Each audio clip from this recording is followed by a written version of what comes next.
Hello everyone, আজ ছিল কোজাগরী লক্ষ্মী পুজো, তাই সকাল সকাল স্নান করে একটু রেডি হচ্ছিলাম। আর এই শাখাটা আজকে পরেছি। তারপর একটু স্কিন কেয়ার যা রোজের থাকে সেটাই করে নিচ্ছি। আর লক্ষ্মী পুজোর ভিডিও এত লেট করে ছাড়ার জন্য সবার কাছে প্রচুর একটা সরি চেয়ে নিচ্ছি, কেননা আমাদের আশেপাশে এত পুজো হচ্ছে যে মাইক চলার কারণে ঠিকঠাক ভিডিও আমি এডিট করে উঠতে পারিনি, তার জন্য এতটা দেরি হয়ে গেছে। ঠিক আছে, চলো আজ সারাদিন কী করি সেটাই তোমাদের সাথে শেয়ার করব। আর টিপ পরতে দেখি না, আমি তো আগে থেকে টিপ পরে আছি। দেন সিঁদুরটা পরলেই আমি রেডি।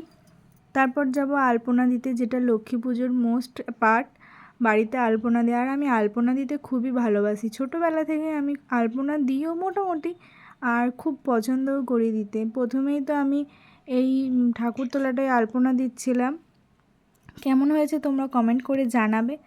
দেন তারপর আর কোনো ভিডিও করিনি। বিকেলবেলায় এই যে এইরকম অবস্থা, আর মেয়েকে একটু রেডি করে দিচ্ছিলাম, সামনে ঠাকুর উঠেছে ও দেখতে যাবে বলে।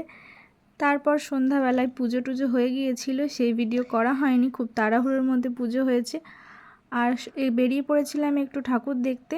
আমাদের আশেপাশে না প্রচুর লক্ষ্মী ঠাকুর উঠে, তার জন্য মানে দুর্গাপুজোর থেকেও জাঁকে হয়, তাই লক্ষ্মী ঠাকুর দেখতে গেছিলাম।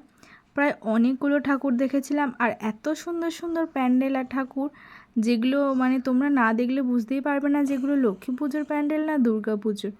আর মেলায় তো এই কানের দোকানে দাঁড়াতেই হবে, না হলে তো মেলায় যাওয়াই অসম্পূর্ণ থেকে যাবে। তারপর দেখা হয়েছিল বোনের সঙ্গে, মারও গিয়েছিল।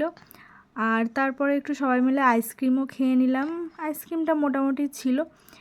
আর মেয়ে এখন চিয়ার্স করছে।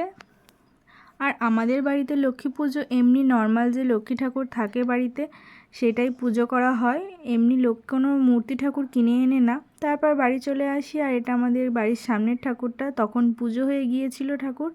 দেন বাড়ি এসে খেয়ে নিই লুচি আর ঘুগনি, আমি বানিয়ে গিয়েছিলাম, দারুণ হয়েছিল ঘুগনিটা সেই দিন। চলো আবার আসবে একটা পরের ভিডিও নিয়ে, ততক্ষণের জন্য বাই।